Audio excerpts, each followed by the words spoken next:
Déjà, merci, parce que ça me permet aujourd'hui de vous présenter ça. C'est la toute première fois que je fais cette présentation-là. Vous soyez bienveillants, s'il vous plaît. Juste une petite question déjà pour démarrer.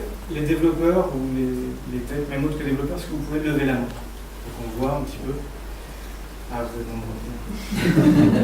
Ça va, on va s'en sortir. J'ai une mauvaise nouvelle pour vous. C'est que 80%, 95% même des annonces qui sont intéressantes pour votre profil, vous ne les verrez jamais. Comme ça, on sait qu'on est en pleine pénurie pour les offres, mais malgré tout, les RH, ils font du sourcing. Ils regardent de plus en plus qu'est-ce que vous avez fait, est-ce que les gens parlent de vous, est-ce que vous avez produit du contenu. Et ça, si vous ne produisez pas du contenu à l'extérieur de votre boîte, personne ne peut le savoir.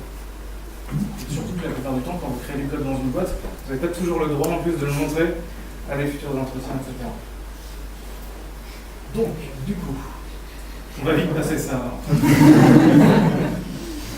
Donc, c'est qui est devant vous? Michael en a déjà fait le tour, mais pour expliquer très rapidement, je suis devenu tech sur le tard. Vers les 25 ans, j'ai fait une formation, pas une grande école, j'étais à l'AFPA, qui est quand même une école malgré tout, et qui m'a permis en tout cas d'arriver jusqu'ici. Et je me suis rendu compte d'une chose, et en partie grâce à Michael, c'est qu'il nous disait toujours le réseau c'est extrêmement important. C'est bien, pour moi le réseau ça ne veut rien dire du tout.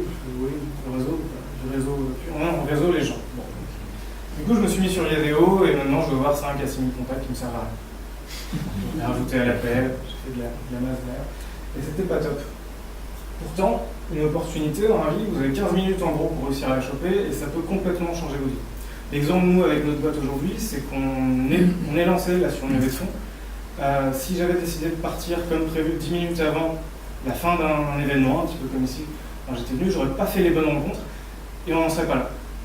Et ça s'est joué à 10 minutes. Mais parce qu'on a décidé de lâcher un petit peu les PC, de reculer, de se dire qu'est-ce qui se passe. Alors, les 3 possibilités pour devenir un héros tech. Un héros tech, c'est quoi? Déjà, c'est un profil plus attractif que la plupart des autres.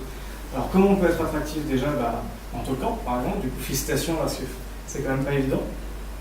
Et c'est de créer du contenu. Vous consommez du contenu toute la journée, vous en créez quand? Si à la limite vous preniez un contenu pour 100 lus que vous créez, vous imaginez le nombre de contenus que vous arriveriez à créer, je ne sais pas combien d'articles vous lisez, je ne sais pas combien de vidéos vous regardez, si à chaque fois vous en créez 1 sur 100, ça peut aller très vite. Alors, première étape, la voie numéro 1, devenir public. Alors la plupart d'entre vous ont peut-être déjà un compte Twitter, j'espère, un compte LinkedIn, moins déjà, c'est un peu dommage parce qu'il y a beaucoup de sourcing au niveau du RH qui se fait dessus aujourd'hui. L'avantage de tout ce qui est LinkedIn, etc., en plus de mettre en avant vos compétences, c'est qu'on peut mettre en avant vos publications. L'avantage des publications, c'est que vous obtenez avec du temps et de la rigueur et une stratégie surtout, quelque chose de très fort, c'est ce qu'on appelle la preuve sociale, la social proof. C'est ce qui permet de se dire que vous êtes écouté par d'autres, vous êtes probablement expert dans votre domaine.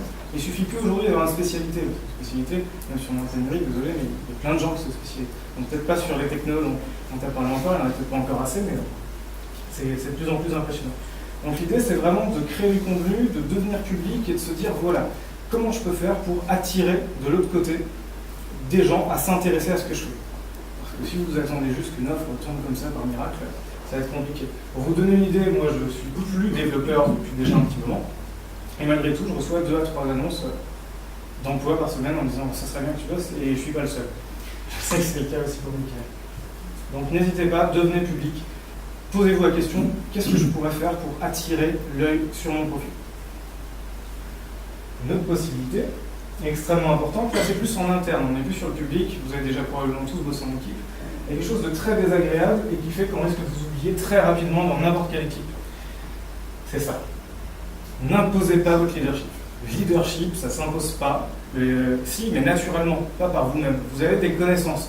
On a des connaissances, on a envie d'avoir raison. C'est comme ça, c'est humain. Essayez d'être un peu contre-intuitif là-dessus. Dites-vous bien qu'à partir du moment où vous décidez d'imposer votre leadership, il va être repoussé de l'autre côté. Et quand on parle de conduite du changement, etc., plus vous essayez quelque chose de fort d'un côté, c'est non plus...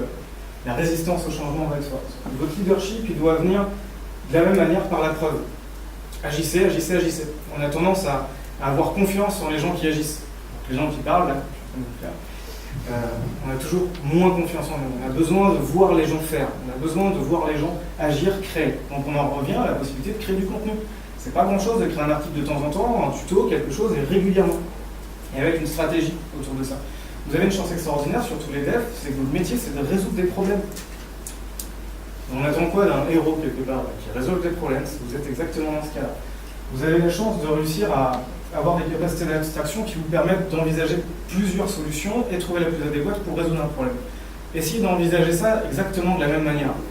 Vous devez travailler sur vous pour être attractif. Si vous travaillez dans des équipes et que vous arrivez à ne pas imposer votre leadership et à le construire naturellement, je peux vous promettre que derrière, vous aurez des recommandations de la part de vos collègues, peut-être de la part de vos formateurs ou anciens formateurs également, et ça change la donne. Parce que quand vous trouvez un profil et que d'un seul coup on voit qu'il a été apprécié sur ces différents postes, au-delà d'être apprécié, qui crée du contenu, et il est écouté comme un expert, alors que ça se trouve, si on avant, personne ne le connaissait, plutôt que d'être vendu par une SS2I sur une techno que vous ne connaissez même pas comme expert parce que vous êtes le seul à la maîtriser, là vous aurez des preuves derrière, et ça c'est extrêmement important. Alors, la voie numéro 3, c'est devenir irréprochable. Pardon pour le jeu de mots. Alors, à mon avis, c'est pas ce que vous pensez. Quand je parle d'être irréprochable, c'est dans le sens, il faut que vous soyez radicaux. Ça peut sembler un petit peu surprenant, mais il n'y a rien de plus chiant que de lire un article ou de travailler avec quelqu'un qui n'a pas d'opinion et qui fait tout comme tout le monde.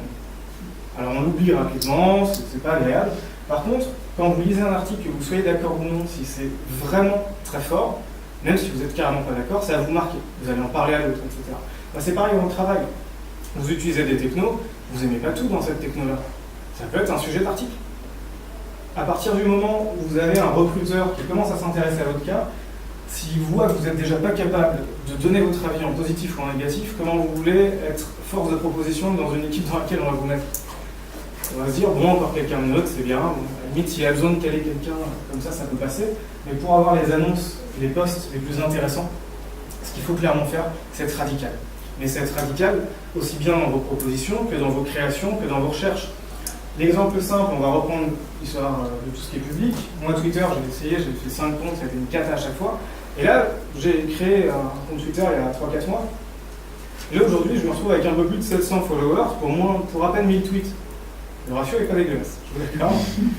Et ces choses-là, je me suis juste dit comment je pourrais faire, trouver une solution, parce que je suis développeur de base, moi, je veux surtout une solution qui est un petit peu automatisable, j'ai pas envie d'y passer 4 heures par jour, pour essayer d'accentuer ça. Donc je me suis positionné, j'ai dit la plupart des choses que je vais dire vont peut-être être désagréables pour certaines personnes, mais au moins les personnes qui seront d'accord avec moi, ça devrait devenir des sortes d'ambassadeurs. Si on dirait, ah, il y a ce mec-là qui a dit un truc, je suis d'accord avec ça, ou l'inverse, mais au moins on parle de vous.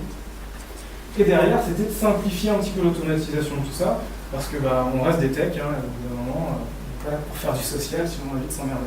Est-ce que vous connaissez le programme IFTTT? C'est une solution d'automatisation, vous pouvez faire des choses de dingue, d'ailleurs j'imagine forcément. Par exemple, vous pouvez programmer pour que, quand vous sortez de chez vous, automatiquement le Wi-Fi se coupe. Vous pouvez programmer que si quelqu'un vous mentionne dans une conversation Twitter, il va rajouter automatiquement la liste pour le mettre dans vos contacts, etc.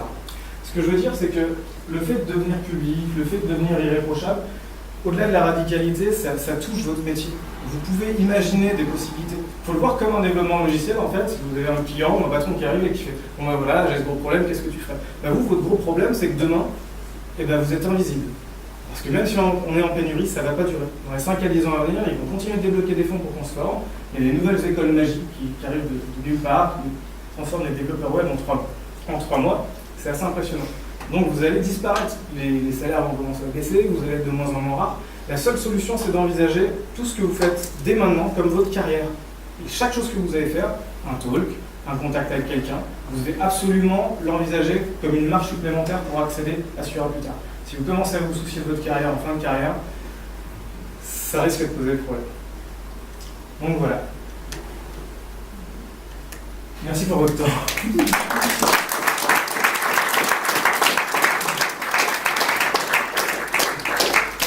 Pour les curieux, parce que vous en doutez bien, ce que j'ai essayé de devenir public, c'est pas pour rien. Sur Twitter pour pouvoir me suivre, sur LinkedIn parce que j'accepte que des personnes que j'ai déjà rencontrées. C'est aussi une forme de stratégie, du coup n'hésitez pas, créez votre profil. Connectez-vous avec moi, et le site uplex.com pour les gens qui sont curieux, on peut en parler avec mon associé pour les curieux sur tout ce qui est recrutement sans diplôme. Donc voilà, merci. Merci.